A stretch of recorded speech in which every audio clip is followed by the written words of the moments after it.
Hello, my name is Ray Hughes, and I'm an interviewer for the Veterans History Project, operated by the National Archives in Washington, D.C., and monitored locally by Brian Powers, who is our cameraman today. Today's date is the 14th of March, 2017, and today we have the honor and privilege of interviewing the Vietnam veteran, David Lloyd Coleman. And it's a pleasure to meet you. Nice to meet you, Ray. Okay to call you David? Yes, sir. Dave? Okay. Thank you, Brian. Dave, if you would, when were you born and where? I was born on November the 3rd, 1945 in Dayton, Ohio, 9 months and 3 days after my dad got out of the Army. I see. And your father and mother's name, if you would? My dad's name is Neil William Coleman, and my mother's name is Bonita Fisher. I see. And you grew up in Dayton, Ohio? Correct. I see. What did your dad do for a living? He worked at McCall Printing Corporation. He was a production manager there. I see. And did your mother work? No, my mom was a stay-at-home mom, like most moms in the 50s. Yeah. Did you have any brothers and sisters? I have 3 sisters. Martha, I think she's 17 months younger than I am. Lori, 10 years younger than myself. And Kathy, 14 years younger than me. I see. And you said your dad was in the Army also? Yes, he was, World War II. Yeah. Do you recall what division? And he was in the Army Air Corps, and I'm not sure. I was going to get his discharge out of the lockbox, and I forgot to copy it. I see. But he was in the Pacific Theater for 38 months, from the Philippines to Australia. Now, was he a crewman or? I have no idea. I see. Okay. My dad didn't talk about it. I didn't talk about my military history either. Yeah. My oldest boy was in the 7th grade before I ever began to talk about it. Where did you go to school at your early years there in Dayton? I went to St. Anthony's grade school, Catholic school in East Dayton, and from there I went to Chaminade High School in Dayton. I'll give you a little bit of that. I struggled a lot as a kid. I have dyslexia, and in a Catholic school in the 50s was not a good place to be with a kid with a learning disability. Right. So I was held back or failed in the 1st grade and then again in the 5th grade. And by that time, the first time they held me back wasn't too bad, but the second time was horrible, because none of the kids in my grade would have anything to do with me, because they had moved on, and the kids behind me who caught up with me wouldn't have anything to do with me either. So I started running around with the non-Catholic kids in the neighborhood because they didn't know about my disability. And my mother would, and I didn't know what that, all I know is my last name backwards is name lock. I saw everything backwards. I could write backwards, read backwards. Is that right? Yeah, I saw everything backwards. And I'll go into that in more detail when I get into my Army career. But so as a kid, I really struggled. I was in fights all the time. They said I was a troublemaker, so I said, well, if you want a troublemaker, I'll give you a troublemaker. So that's what I became, what they said I was. You know, Right. you become what you behold. Did you go to a particular church as a boy? Yeah, we went to St. Anthony's Church, and as soon as I left home, that was it. I didn't go to church for 50 years. I see. I didn't want anything to do with church. So, you did graduate from high school, or not? Technically, I don't know, because I do not have a diploma, because I owed the school money. My dad made me go to Catholic high school and made me pay for the thing because he thought it would be beneficial. Right. So when I got to my senior year, I'm not coming back. I don't have to come back, so I'm not paying him any money. So they held my diploma, I think, because I think I graduated, but I don't have a diploma because, like I said, I owed them money. Did you have any odd jobs or anything like that while you were going to Yeah, high school? well, growing up, I cut grass, shoveled snow, typical newspaper route. And then when I was 15 years old, I went to work for Liberal Market, which was a local supermarket grocery store chain.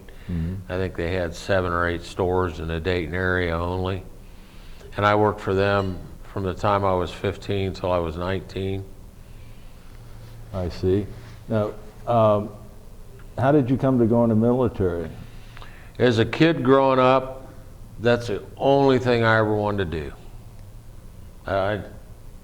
Like I said, on my dad's side, the military history is rich. My mother's side, the same. Mm-hmm. And so as a kid growing up, it was never suggested or implied that I do it. It's just something that was in me. So you joined or were you drafted? I enlisted in 1964 on a 120-day delay program. Mm-hmm. And then I was in a real bad accident in 64. It was in early 65, not 64, 65. I enlisted on a 120-day program, and I was in a bad accident, so I couldn't report in June of 65 like I was supposed to. So I had 2 physicals between graduation and June of 65. No, it was 64. I don't know. The dates go away. But anyway, I had 2 physicals here in Cincinnati before what they did was they put me in an Army Reserve unit because I was in the Army, but I couldn't go on active duty. Mm-hmm. So for a year, I was in the 318 Signal Corps in Dayton, Ohio. I see. And when did you actually go on active duty? I went on active duty in June of 65. June of 65? Mm-hmm. And they sent you for basic training? I went to Fort Campbell for basic training, and I was in one of the very first basic training classes at Fort Campbell, and the 3rd Army was at Fort Campbell. The 101st Airborne Division was still in Vietnam, and they went to Vietnam from Fort Wrecker in Alabama as an air mobile unit. Nice. So how long were you at Fort Campbell? Fort Campbell. I went to Fort Campbell for basic, then from there I went to Advanced Infantry School at Fort Benning, and then I stayed at Benning for jump school. I was a paratrooper. And then from there, I got assigned back to the 101st Airborne Division. And while I was we were on orders. I was in the 501st of the 101st. And when we were on orders to go to Vietnam when the other division came back. And in that time, while I was at Fort Campbell, the first sergeant called a bunch of us out one morning and said, "We don't need infantry guys in Vietnam, we need radio operators." So from there, they sent me to Fort Gordon in Georgia for communication school. And I tell people that's where I learned to read 1 letter at a time through Morse code. I didn't really learn to read, I learned to recognize words by writing 1 letter at a time. And I often thought later on, that's how they ought to teach every kid with dyslexia to read. Because I didn't really I learned the recognition of words. Mm-hmm. It taught me to see them forwards rather than backwards. So. I'll be done. And then, so when after I finished radio school, I don't remember how long that was, 8 weeks or 10 weeks, I think, something like that. I went back to the 101st, and that's when we got called out for selection for Special Forces. And Now, you say we got called out, There was a whole group of us that got called out one morning to not go. the whole regiment. No, but- just, there were about 20 or 25 of us, and this was in, I think it was in October or November of '67. Okay, No, '66. 66. 1966. Had you volunteered for Special Forces? No, I did not. They just selected you? And I don't know why, what they saw in me. That's my next question. I had back when I was in the Army, they had acting jacks, we called them, where you wore a black armband with a stripe on it, or a corporal stripe, or a sergeant stripe, and you were an acting squad leader, platoon sergeant, whatever. Right. And so whatever training class I was in, I was always selected as an acting jack. Anybody that's from the Vietnam era will know what I'm talking about. We weren't real popular guys. But I was gung-ho. Like I said, that's the only thing I ever wanted to do. So- I never wanted to do anything else but be in the So Army. up to this time, your basic training, or you're trained as a rifleman, and then you went to jump school, The advanced infantry school, and what did that? which is just more advanced infantry training. Okay, and radio Then- operator, Now then I went to jump school, became a paratrooper, okay, and then I became a radio operator. okay. And then now we're in Special Forces training? Then I came home on leave and I started my Special Forces class in January of '67, and that was 15 weeks long, Where was that conducted at? or 26 weeks long. That was at Fort Bragg, North Carolina. And what Yeah. type of training does that entail, if you will? Well, that was special warfare training, more radio communications, more advanced radio communications, radio theory, antenna theory, coding systems, more into, I would guess, rather than voice radio, a more sophisticated level of communications equipment. And then we were a lot of survival training, combatives training. We went to rifle range every week. We had a lot of live fire exercises where they fired over you. And survival training, what do you mean by that? To survive in the jungles, or to survive basically with a knife in your hands and whatever, compass, maps, Okay. a lot of orienteering, a lot of map navigation, a lot of aerial photo recognition stuff, of terrain, whatever. And are you in a group of just you 20-some guys at this time? No, the net class there were probably close to 100 to 150 of us that started, and I'm not sure how many graduated, what they call sign the book. When you graduate, when you complete Special Forces training, they have where you sign the book. And And the there were combat, probably about 25 or 30 of us that finished. out of the 100 and some that started? Yeah. And the combative training, what did that entail? That was what they called in a pit, where you were in there with I don't know if they were black belts or what, but you had to survive in there with them. The pit was about 6 feet in the ground. And my pits were probably about as big as his rug on the floor. Yeah. So basically, you're just trying to stay out of his way. I had 2 concussions while I was at Fort Bragg. From From combative training? From combatives training.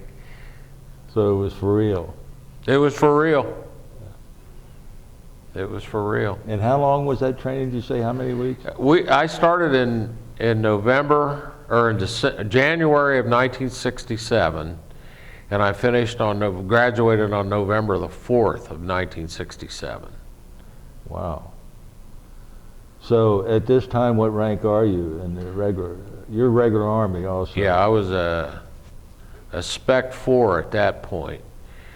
But when I got assigned to the 1st Special Forces Group, they made me a corporal because Spec 4s, as a radio operator, you have, specialists don't have, I don't know what the difference is basically, but they made me a corporal. Same E4 pay grade.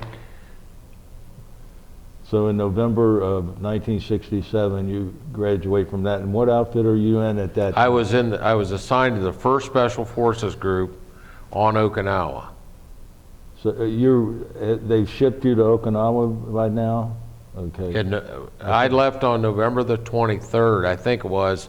It was right before Thanksgiving of 1967. I reported to Okinawa.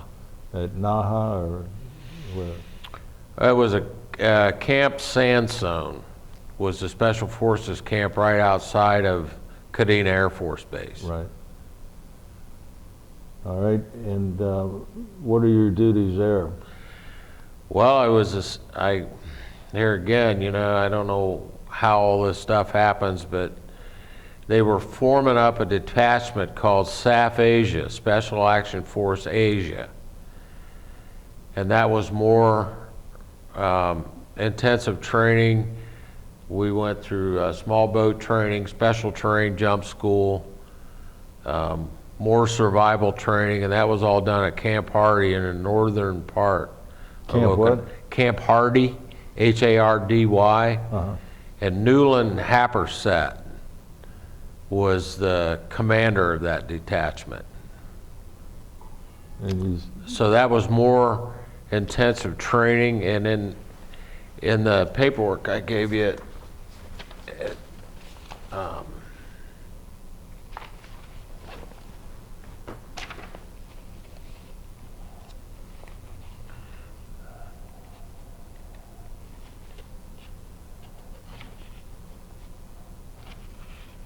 somewhere in here.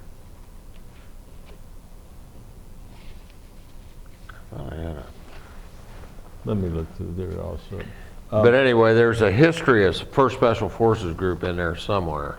Or is it still in the Is there envelope? anything about There's a red Post-it on it.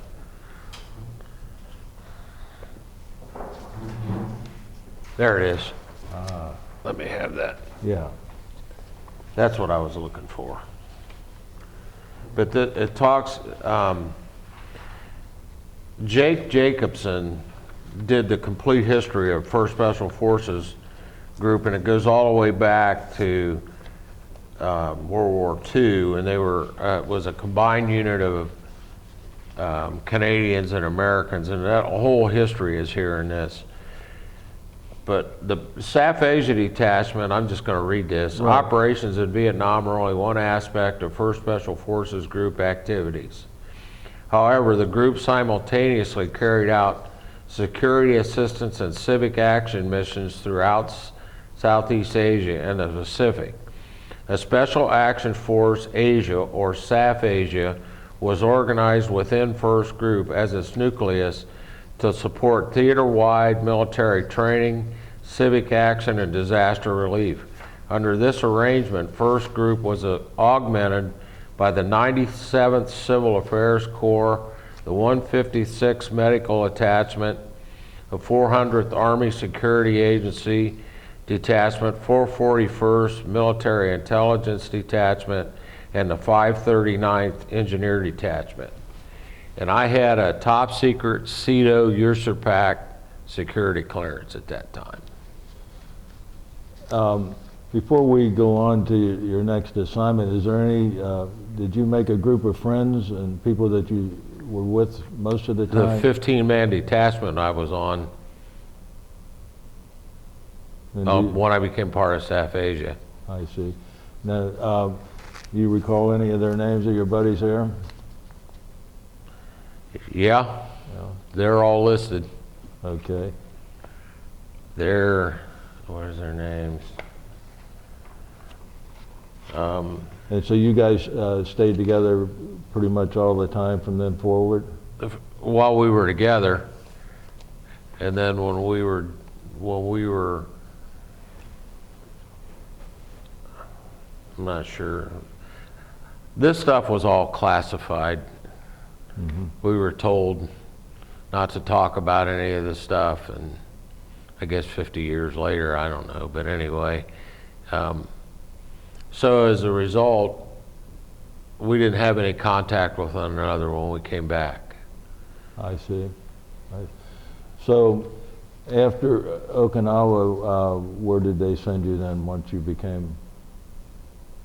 Well, we deployed all over Southeast Asia. Now, is it okay for you to discuss where you were deployed to? I'm not going to talk about that because I don't know what the security of all that is. Certainly, certainly. I'm not trying to hide anything, I just don't know. No, because they said all this stuff was sealed. Right. And like I read, it was all these security agencies that we were working with. The 400th Army Security Agency, 441st Military Intelligence. I mean, I don't know. Certainly. Yeah, No. And we never knew where we were going or what we were doing. Now, did you make any parachute jumps into? No. Just all the jumps were training. The small boat training was all training. We deployed on helicopters or C-130s. Now, did you operate out of anywhere in Vietnam, a base? No. My base of operations was Okinawa. I see. So if you went on a mission, you would leave from Okinawa and then return to Okinawa? Return to Okinawa. And outside of Kadena?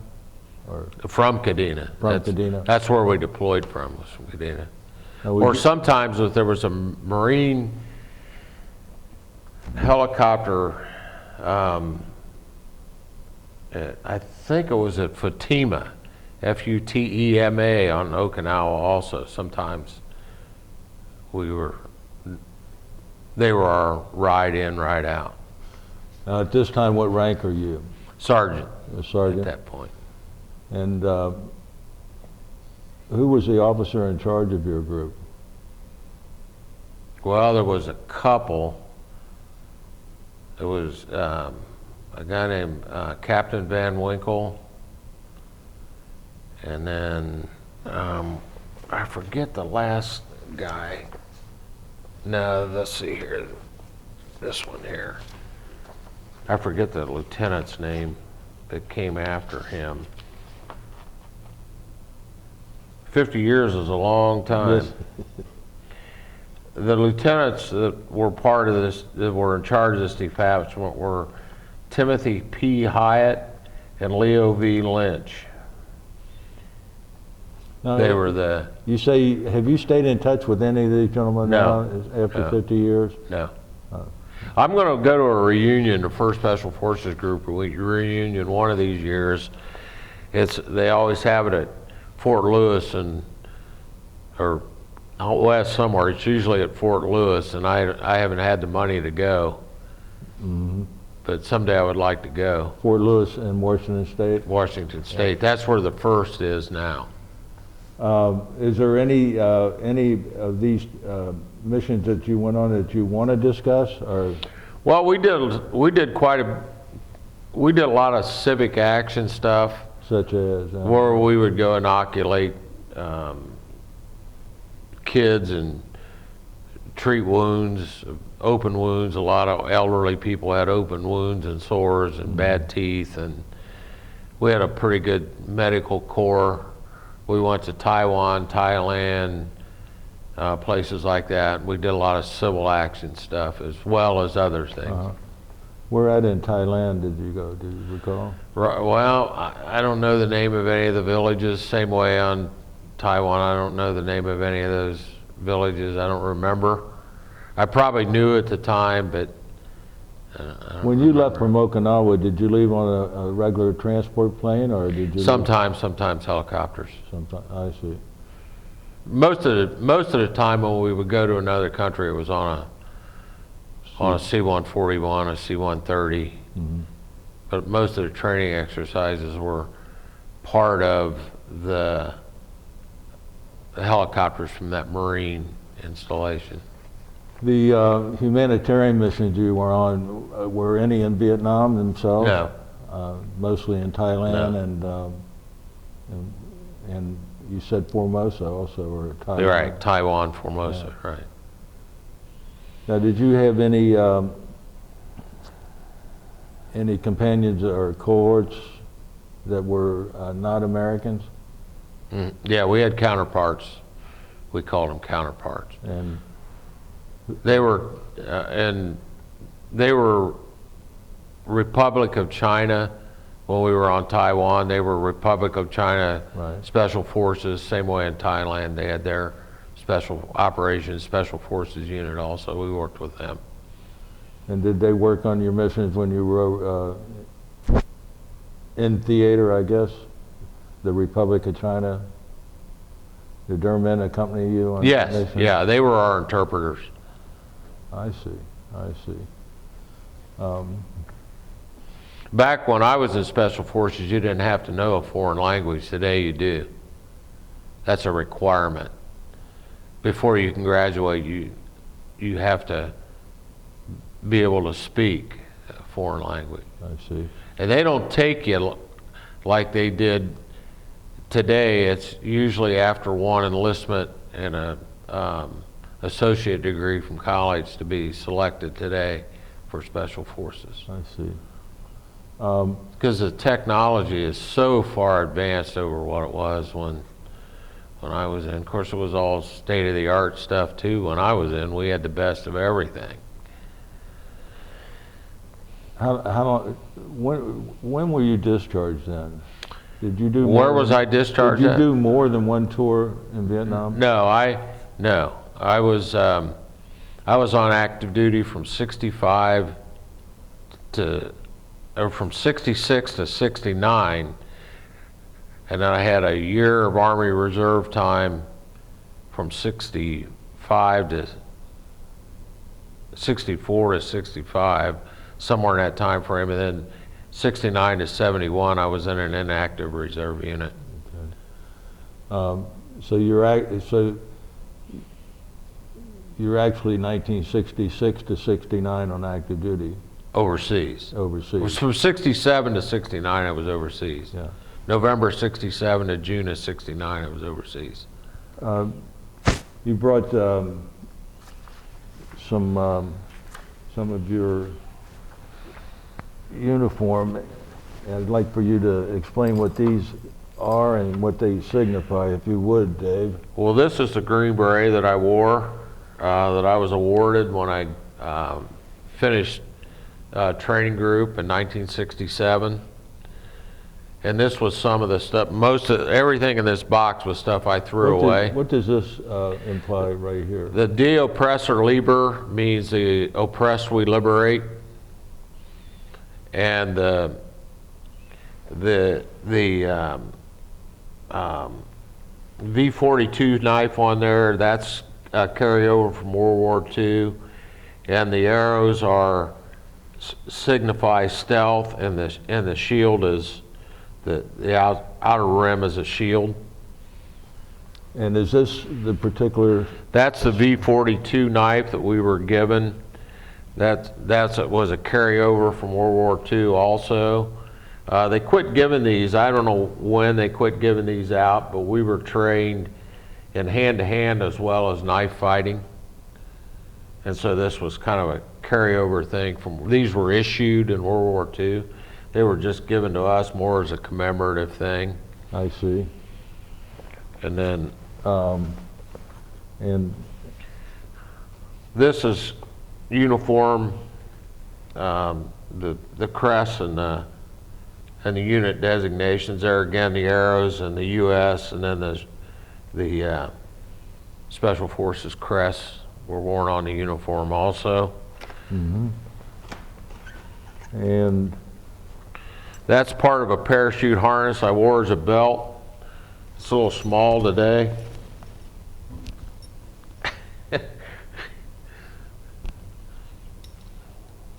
So that was part of the fatigue uniform uh-huh. that we wore.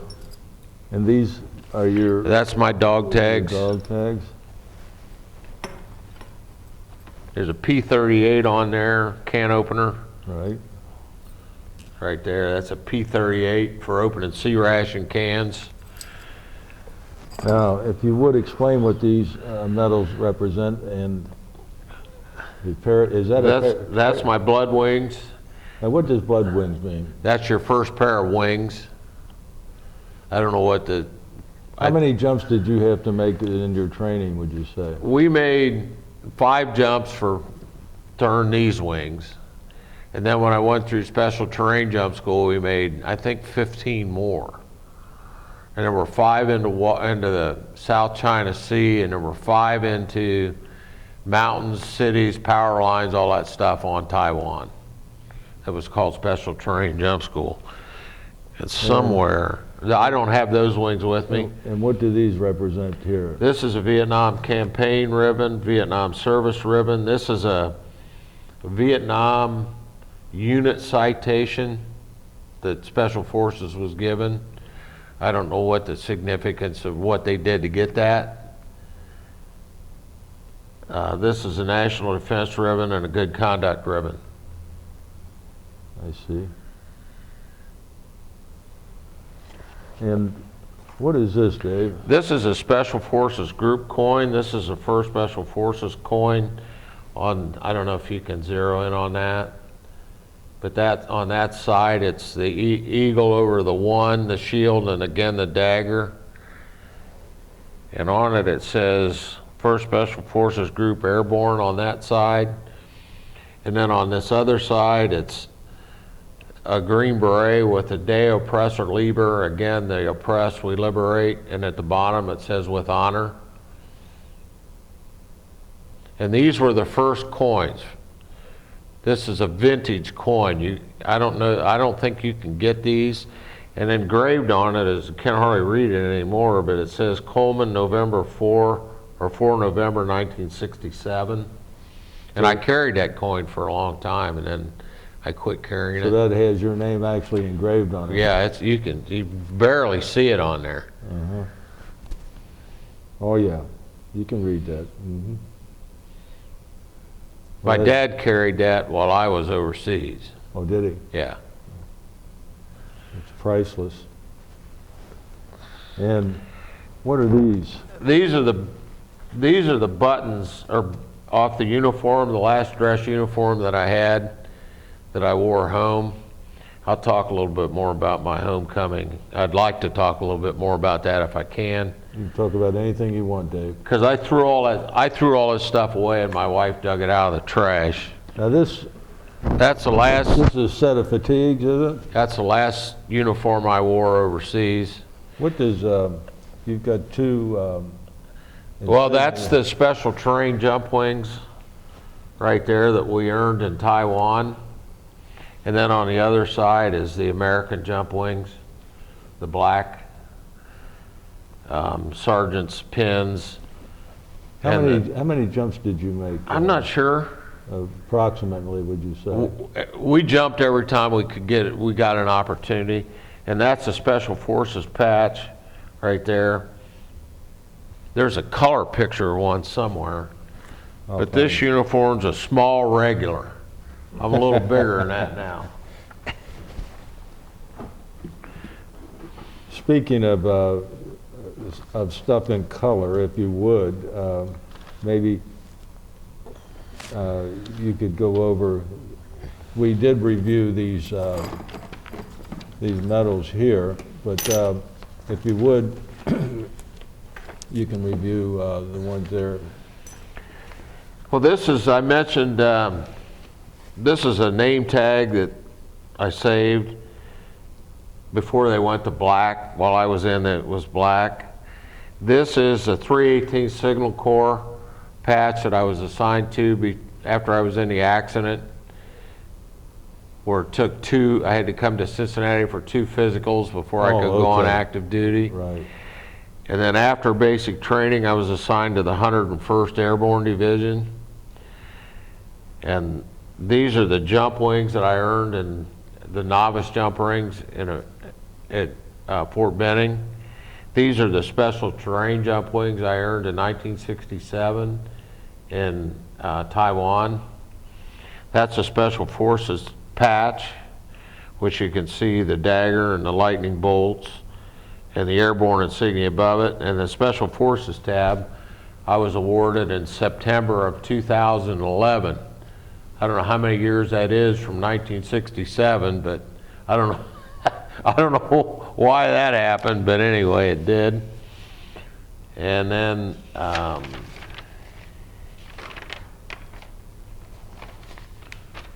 mentioned some of the survival training. This was a combat trackers patch that I earned. That's a Special Forces patch from the Republic of China. That's their Special Forces patch. And they're also airborne qualified. And so we went to their terrain jump school and we put them through our jump school. And so there was a ceremony where wings were exchanged, and it was pretty neat. When you went into the military, there was not any stigma attached to you guys in the military at that time, I don't believe. 1966. No, when I went in, it was still an honorable thing to do. Mm-hmm. But between the time I went overseas and the time I came home, I couldn't believe how much it had changed. We came back, we flew into Travis Air Force Base, were processed at Oakland Army Base, put on a bus to San Francisco International Airport, and the bus was full of guys coming home. It was about midnight, maybe after midnight, and the bus driver, the private driving the bus, said, if they're protesting, I can't stop the bus, but I'll slow down where you can get off. And I'm thinking, what in the world is he talking about? Slow the bus down so we can get off. Why doesn't he stop? What month and year is this? That's June of 1969. Okay. And between November of 67 and June of 69, the animosity toward Vietnam just escalated beyond anything that I wasn't aware of it. I don't know if I was living in a bubble or what, but so my welcome home was at San Francisco International Airport, jumping off a moving bus with a duffel bag and my generation protesting my service overseas in the Army, whatever. They spit on us, they threw stuff at us, they hit us with their signs, they tried to block the doors where we couldn't get in. And so as a result of that, I just shut everything down as far as my military career went. I grew long hair and a beard trying to fit in. I didn't talk about I actually became ashamed over a period of years because I had been in the military and been overseas and was a Vietnam veteran. I couldn't get my mind around that my generation hated me that much. So I just shut it all down. I didn't talk about it. I didn't deny it, but I didn't put it on job applications. In an interview, if they asked if I was a military veteran, I said, yeah, Army, honorably discharged. If you want to see my discharge, I'll get it. But I didn't talk about it. And then I think the stigma continued because somewhere along the way, somebody decided to coin the phrase welcome home. And when people would try to thank me for being in service or whatever who knew it, and they would say, welcome home, thank you, welcome home, or whatever, I'd say, let me tell you about my welcome home. I don't want your welcome home today. It doesn't mean anything to me today. But after my kids were born and my dad and all my uncles started to talk to me about, you know, I should be proud of my military heritage and my service. I began to soften on that a little bit. Going back generations, I don't know how many greats it is. My great-great-great-grandfather, however many, was a Revolutionary War, given a land grant over in Indiana. What was his name, do you recall? David Gray. And he was married to Amanda Coleman. And the story in the family goes they met on the boat coming over here from Ireland. I don't know, fact or fiction. Could be true. But anyway, they were married, and he served in the Revolutionary War. And he was at Valley Forge Brandywine in Germantown. And that came from the family in Indiana that still lives on the farm that he was given as payment. They still have the land grant? The land grant and all of that paperwork. It was really interesting to see that when we found them. My uncle and my cousin Bruce did all that genealogy stuff. It's really interesting to read. My aunt has it all. Now his wife, her maiden name was Coleman? Coleman. And then your name is Coleman. Coleman. How did that happen? Well, they married. Yeah. David Gray and Amanda Coleman married, and then they had kids. And some of them were in the Civil War, some in the Spanish-American War. Matthew and Andrew Coleman were veterans of the Civil War. Frank Coleman was a veteran of the Spanish-American War. My great-uncle Charles was a veteran of World War I and World War II. He was an enlisted man in the First World War and a commissioned officer in the Second World War. My dad and his brother Emerson are both World War II veterans.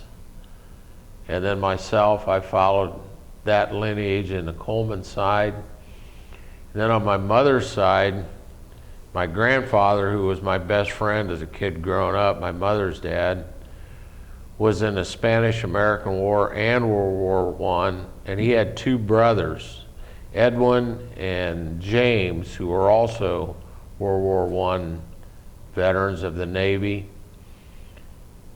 And then my mother had three brothers, my Uncle Bud, whose name is Lloyd, my Uncle Jim, and my Uncle Joe. They're all Navy veterans. Bud and Jim were World War II Navy. Joe was Korean War. My Uncle Bud had three sons. One's a Navy veteran, Vietnam. His other son, Tom, was in the Air National Guard. My Uncle Jim had two sons. My cousin Ed was in the Medical Corps in the Navy. His brother Doug was in the Army, or in the Air Force, and he was a veteran. He's a 30-year career in the Air Force. He was in the first Gulf War, Desert Storm, Desert Shield, Kuwait, Iraq, and Afghanistan before he got out. And my Uncle Joe had one son, and he was in the Air National Guard, Paul.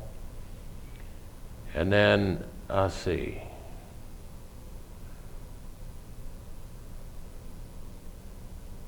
I forgot some on the Coleman side, but my cousin Bruce and his brother were World War II veterans also. Both their sons are Vietnam veterans. So I think you get the idea that, and this has all been researched by my uncle and my cousin Bruce. Well, you have a heritage that corresponds with the history of the United States. Absolutely. Absolutely. And it's a lot to be, That's as family heritage, it is something to be extremely proud of. And I am extremely proud of that, because my dad used to tell me, my dad used to get really frustrated with me. He never talked about his military career either, but because I was so angry, that's what upset him. He said, you don't have to talk about it, but you shouldn't be angry about it either. You should be proud of it. Absolutely. And it took a long time, but If you could, let's go back to you're discharged and you come home. What did you do when you come home? Did you get employment somewhere to start with, or I did. And I also want to get to where you met your wife, how you met her, and her name, and so if you could fill us in. Absolutely. Yeah. Well, when I came home and got out of the Army, I had a couple odd jobs. I liked cars, so I worked as a car mechanic for a while, and did some just odd jobs around for about, I don't know, a year or so, and then a guy my dad knew owned a printing company in Dayton, and he told, my dad had lunch with him or something, Gus Brunsman, he owned a company called Dayton Process, and I wound up going to work in the printing trade, served an apprenticeship there as a pressman, and I worked there 11 years until they closed, and then I continued in the printing trade until 2000, and so that's my working career basically in the printing trade. I was a pressman. A pressman. What's a pressman do? Prints on paper. Prints on the paper. Okay. just ran a press. Just what it says. Yeah, ran a press. And what about your private life? Is a romance like? Well, my wife and I met in high school. She went to an all-girls Catholic high school in Dayton. What's her name? Her name was Mary Jo Rolfus. And you met in high school? We met in high school, and her family came over here from Germany, and her mother had brothers and sisters that were born in Germany, but her mother was one of the younger ones and born here, and they were farmers in northern Ohio.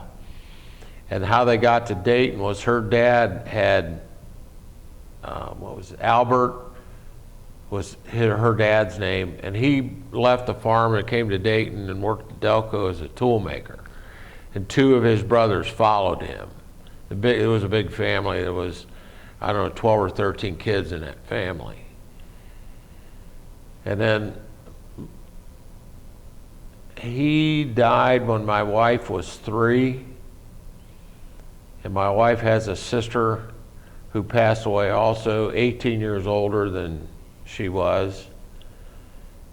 And we met in high school, and we were on and off again. We met as freshmen, and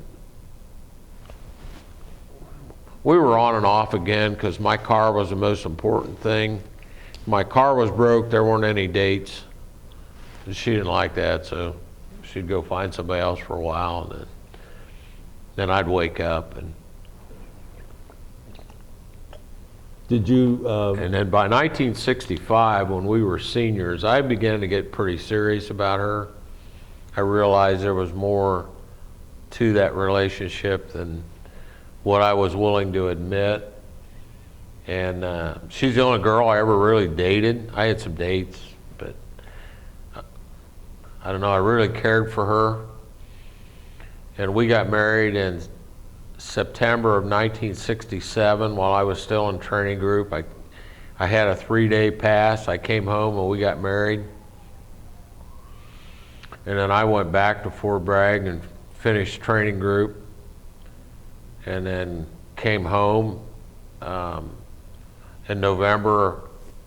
I probably got home early in November because we graduated on November the 4th. She came down for the graduation, and then we came back to Dayton, and she lived at home while I went overseas, and she passed away in 2005, and we have 2 sons. Neil, my oldest son, was adopted in 1977, 10 years after we were married. and his birthday is November the 20th, and we adopted him on December the 15th of 77. And 2 years later, on December the 15th of 79, my youngest boy, Neil, was born to us. So you have 2 sons? I have 2 sons. And no daughters? No daughters. I see. And the kind of a funny thing that happened when Brian was born, and I was getting ready to leave the hospital after he was born, and I told my wife, I told Mary Jo, I'm going to buy a lottery ticket on the way home. And she didn't get mad at me very often, but she said, you stop that. These are miracle babies. You stop that. And don't you dare buy a lottery ticket. So I've never bought a lottery ticket in my life. Okay. Well, you follow orders, good. Yeah, well, I know how to follow orders. So, what do you do with yourself now? You're retired, obviously. I'm retired. I still have a car hobby. In 1991, I started a woodworking business called the Shady Oak Workshop, which I did part-time from 91 to 2000. And then in 2000,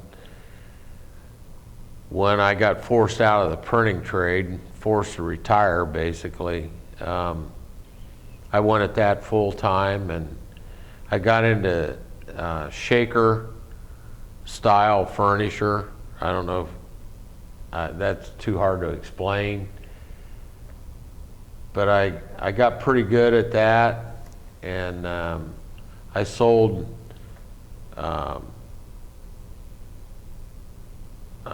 collectible things to different museums, shaker museums in the country the Shakers were a communal sect that they were celibate. So with the exception of, I think, maybe 2 or 3 that are left at Sabbath-Day Lake in Maine, they're pretty much non-existent. Right. But most of the community still exists as museums. Now, you said you kept mentioning cars. Do you have a car, an old car or something? Yeah, I've got a 1954 Dodge truck that my son and my oldest son Neil and I are working on as we have time and money. It's like everything else in life. Yeah. I have more time than I have money, and when I have more money than time. Is there anything else that you want to review with me before I turn it over to Brian and Pat? I don't know. I've tried to answer your questions. I hope it's comprehensible. Oh, very good, yes. Brian? I'm a little nervous. I'm not used to doing this kind of thing. I was kind of curious, what was the car you were working on in high school? Well, they didn't last very long. I either wrecked them or blew them up. My first car was a 1952 Chevy, which I completely rebuilt. My dad's youngest brother was a mechanic, worked for Central Oldsmobile up there in Dayton, and he lived next door to us. So he was only 13 years older than me, so he was like my big brother. So, and then I had a 1960 Pontiac, and then from there the list goes on. All through when I was in the Army, I had a Corvair and because it was easy on gas, and I don't know, I can't even remember all the cars I've had over the years. Some Corvettes in there, GTOs in there, Oldsmobile 442s. Right. Yeah. All the muscle cars. All muscle cars. I still would like to have another muscle car someday. Hope that answers that. Well, you grew up in Dayton, which is kind of an Air Force town, right? Right. How come you didn't join the Air Force? I don't know. My dad was the only one I mentioned my cousin Bruce in Michigan. He and my dad were the only 2 that were in the Army Air Corps, and they were both in World War II. But primarily, they're Navy guys. But I don't know. I don't know. I wanted to jump out of airplanes. I was an adrenaline guy as a kid. I had no fear of anything. That's what my mother said. The kid has no fear. What did your parents think about you going into the military? Did you talk to them about it or anything? You remember any kind No, when I decided to do it, to enlist in 1960, I wish I could remember. I'll have to go back and see if I can figure all that out. I should have done a little more thinking on that. But I was in high school, and I went down, and one day we were downtown Dayton on East 4th Street, where the Army recruiter was. Well, they were all right together. And I don't know, I just went down there one day on my way home from school, walked downtown to get the number 3 bus and go home, and because we weren't allowed to drive to school. The Chaminade High School was in the downtown Dayton, had no parking, so we had to What was ride the a name bus. of the high school again? Chaminade. Chaminade. What was this accident you were talking about that delayed your? Well, I'll go back to that in a minute, because that was another crazy thing. Help me out with your question, Brian. you were talking about how the day you joined the Army. Oh, well, I don't know. I wanted to jump out of airplanes, and I loved climbing trees and going fast, and I was a fast lane guy all my life. So you were still in high school when you went to the recruitment? Right. And I just, after I enlisted, the first one I told was Mary Jo, because we were getting pretty serious, because she didn't like it. My mother didn't like it. My dad was pretty supportive. He said, well, if that's what you want to do, you're probably going to get drafted anyway. So, 1965, if you weren't going to college or had a apprenticeship, you were going. At that time, how aware were you about Vietnam? How much was that? I had no clue. I didn't even know what Vietnam was. My whole world was cars and going fast. That was my world. I didn't care about anything else. Well, maybe that could lead us to this accident you were referred to earlier. What happened with that? Well, back in those days, I had a go-kart. And it was pretty fast, and it didn't have any brakes on it. And I used to drag race it at Killcare. They had run what you brung. And I had a real good friend. I haven't seen him in years. I went to high school with him. His name was Ron Hemmelgarn. And eventually he formed Hemmelgarn Racing. And I don't remember what year it was, but his car actually won the Indianapolis 500. And, but in high school we were good friends, and we were out cruising one night, and he saw this guy with this car, and he was bragging about his car, and Ron says, my buddy's got a go-kart to blow the doors off of that thing. So next thing I do, we're street racing on South Dixie in Dayton. And this guy's in that was what year Chevy it was. And I'm on my go-kart. It's dark, no lights, no brakes. And there was a city of Marine police officer parked in a parking lot, and he saw the Chevy go by at a high rate of speed, and he couldn't see me because I was right next to the car at that point. He eventually got way past me, but the police officer let the guy in the Chevy go and came after me. In South Dixie's a boulevard, and my car was parked going south, and we were going north. My car was parked on the north side, and we were going south. Anyway, whatever the directions are, but I wound up making a U-turn on coming back the other way to go to my car, and the police officer's following me, and while I turned into the parking lot with no brakes and gravel, I hit the building head on on a go-kart. And this was on Good Friday of Easter weekend. We had Catholic kids who didn't go to school on Good Friday. So we were out having fun, and I wound up in Kettering Hospital, and had a bunch of cracked ribs, and I was kind of semi-comatose for I think 3 or 4 days, and had internal injuries, chest, like cracked ribs. Just I was messed up pretty good. No helmet, and I hit the building pretty hard, I guess. All I remember is starting to spin. So that delayed you going into the Army? Yeah, because I was in the hospital after that accident for about 2 weeks. So how long do you think it delayed your going in? A year, close to a year. Because that was in, I don't remember what year Easter was that year, or what month Easter was, but I didn't go on active duty till June of '65. But because I had enlisted and had signed the papers because I was old enough, I was technically in the Army even though I hadn't been sworn in yet.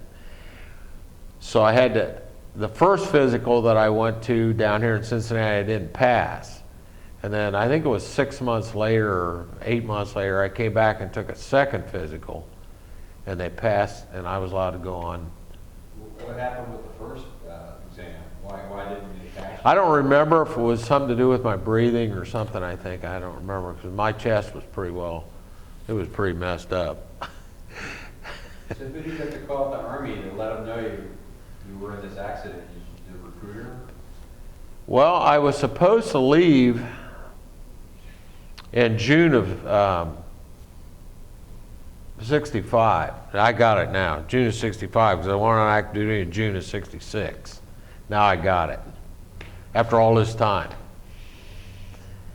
I was supposed to go on active duty in June of '65, and this accident happened about this time of year, March or April of '65. So when I got out of the hospital, I went down to the recruiter and told him that I'd been in this accident.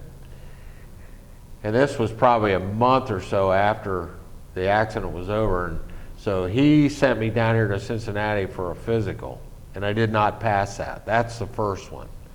So sometime in that time frame, I had a second one, which I passed, and I left in June of '66 for active duty. Well, I was wondering, I always, when I hear Green Berets, I always associate with Vietnam. I don't know, maybe it's that John Wayne movie they made or whatever, but. Never saw it. Yeah, that was one of my questions. Did you ever see that movie? But No. do you know much about the history of the Green Berets? Did that come out of Vietnam? Were they pre-Vietnam? Or? What happened? Jake Jacobson's. It's kind of a neat history. They were actually formed in World War II. It was called the 1st Special Service Force.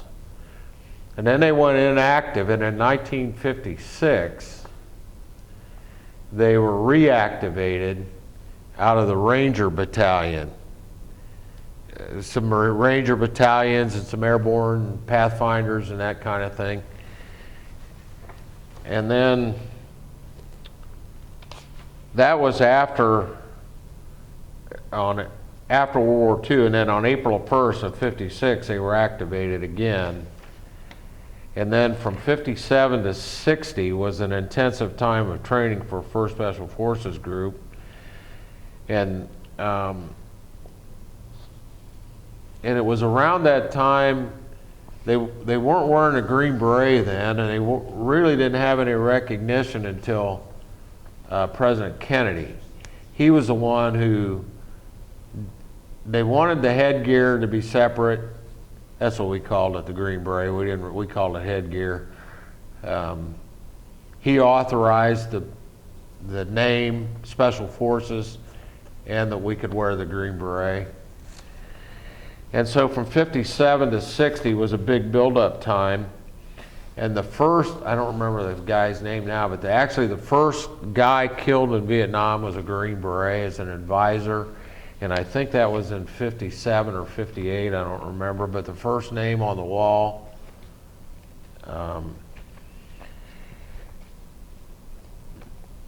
And then back to the history of South Asia, there were 4 companies, A, B, C, and D.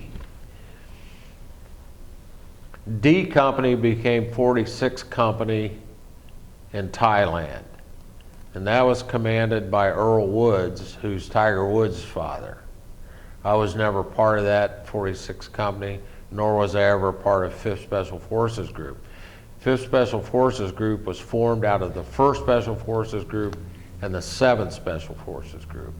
And they primarily were Vietnam. And which one were you? I was in the 1st Special Forces Group, South Asia Detachment. South Asia 10 was the unit I was in.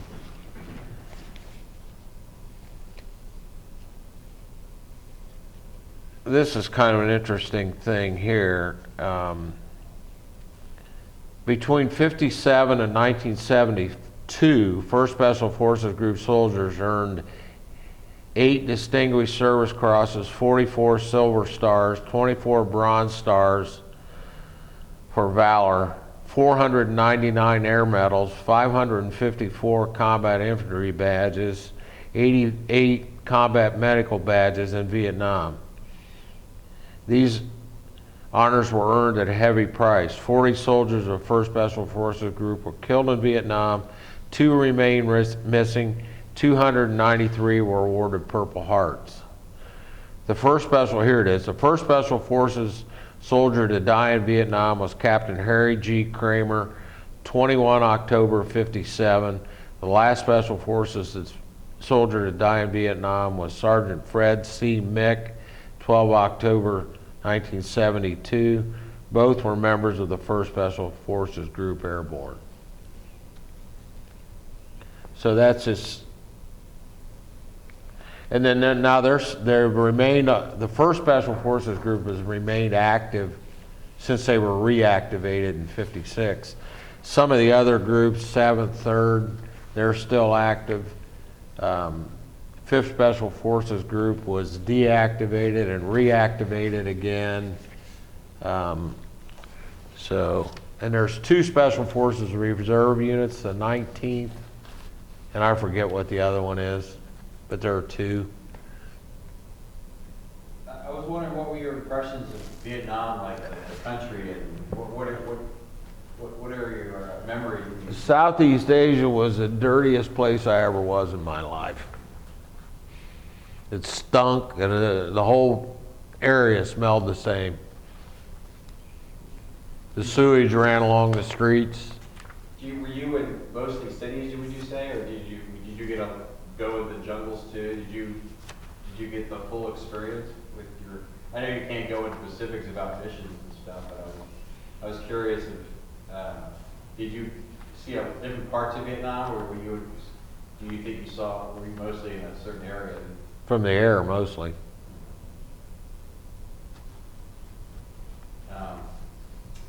And my other question I had was, you mentioned about getting training from the Chinese, or what was the relationship with Special Forces with the Chinese?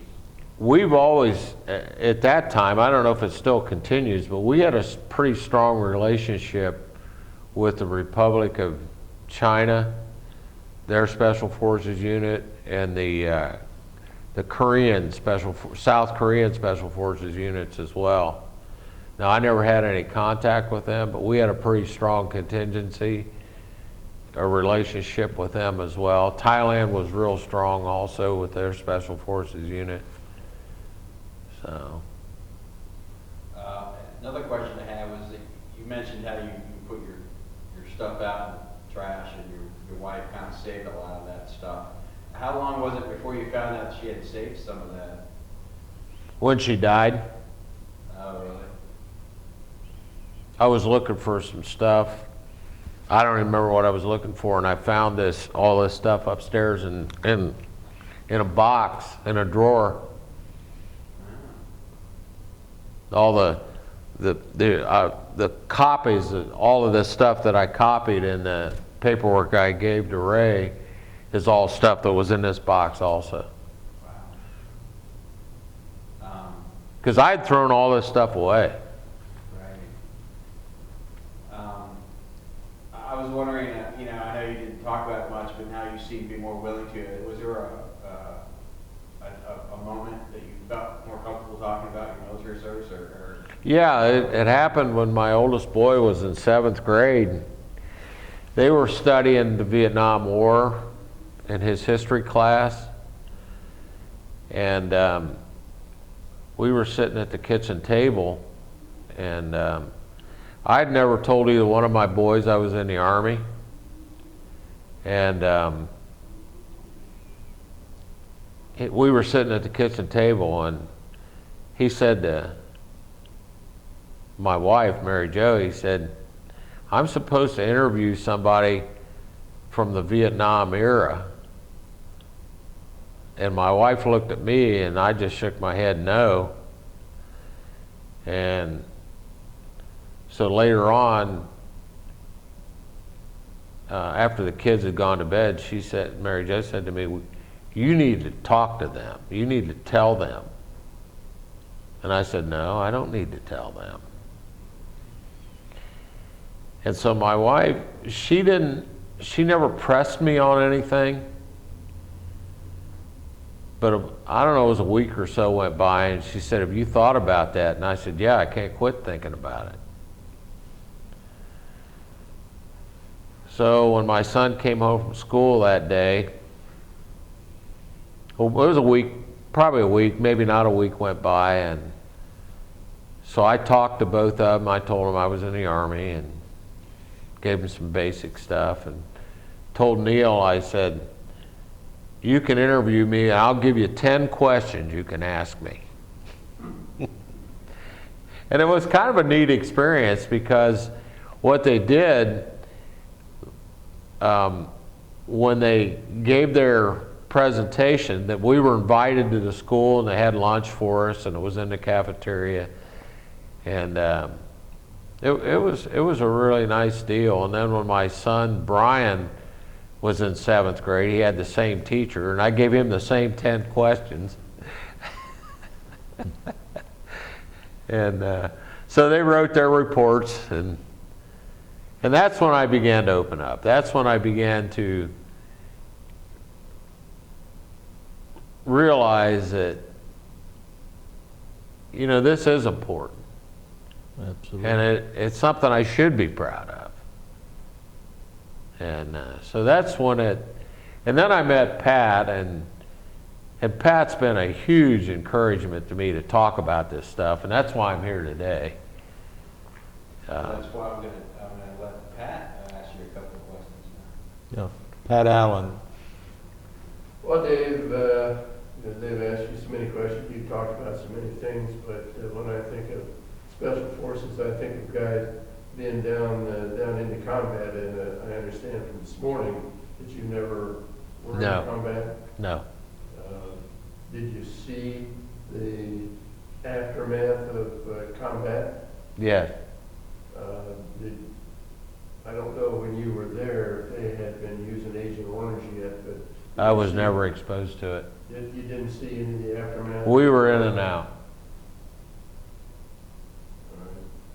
I do want to tell the guys here that you're a master woodworker. And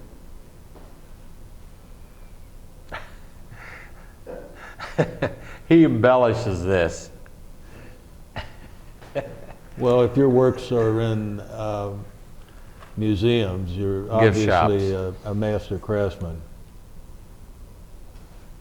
he makes oval boxes. They're the best in the country. He's too modest. Thank you, Pat. An oval box? Oval boxes. They're bent wood boxes. Mhm. You saw the wood real thin. You carve swallowtails that look like fingers, and then they're bent on a form and hand nailed together, and then they dry on a form, and then you put the top and the bottom in. It's all done by hand. And I was fascinated with them. My wife and I went to a Shaker museum in Kentucky called Pleasant Hill, Right. and I bought an oval box. And I took it home and decided I was going to make them. And my wife used to know how to spur me on, because I restored a '65 Corvette, this has all got to do with my woodworking.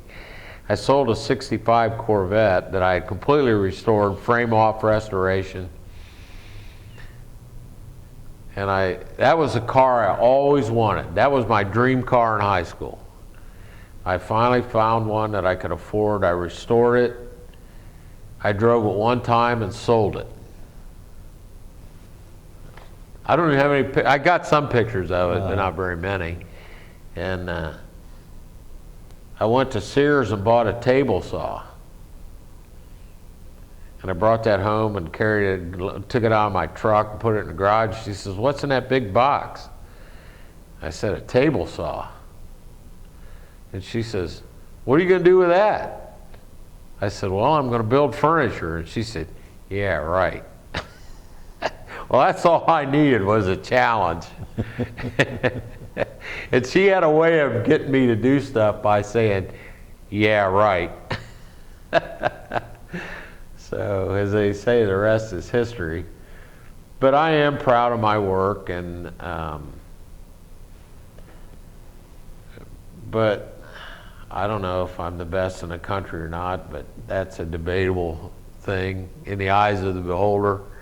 But Pat does have my work, and Pat's as an authority on Shaker, so he knows what's good and what's bad, so I accept his comments graciously. There's a lot of guys that do these boxes. And I've mentored a lot of guys.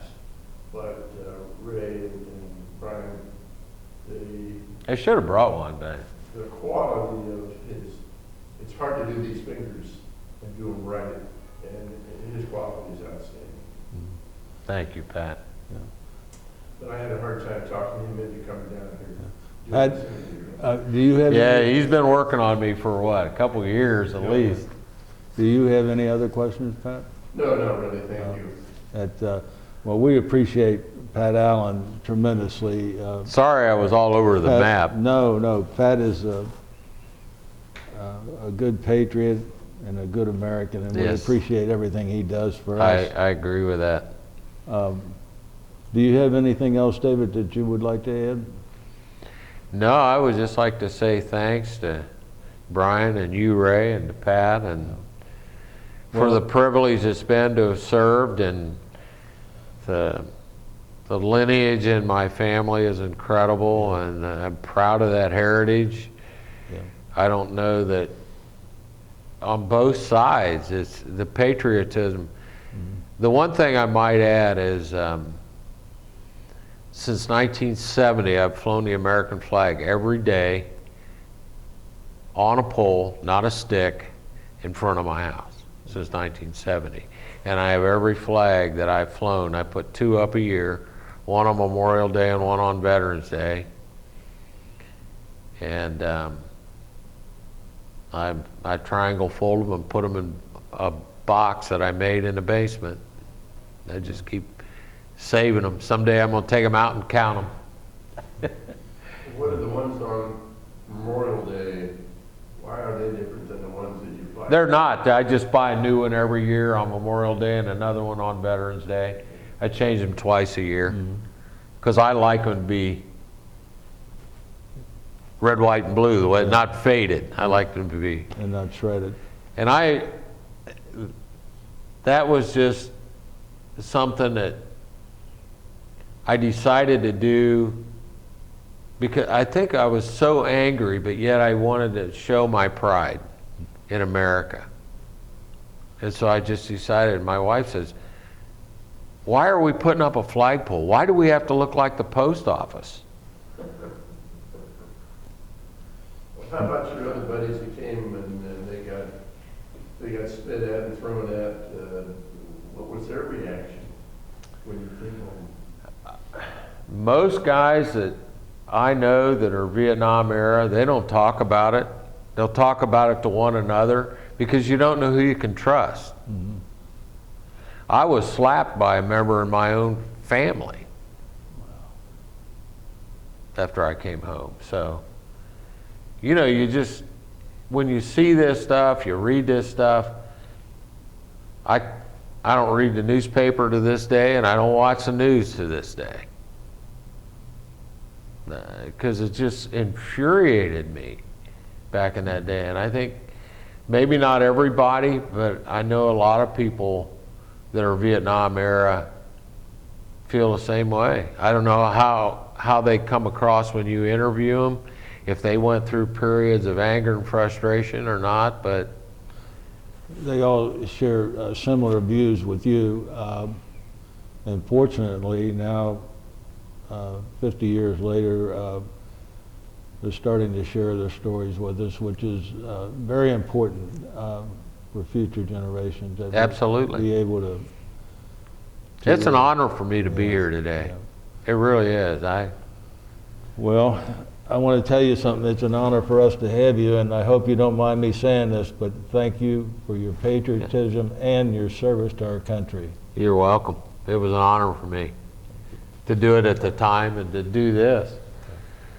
And I want to thank Pat for his encouragement as well my in this, goodness, yeah. because this was not on my radar.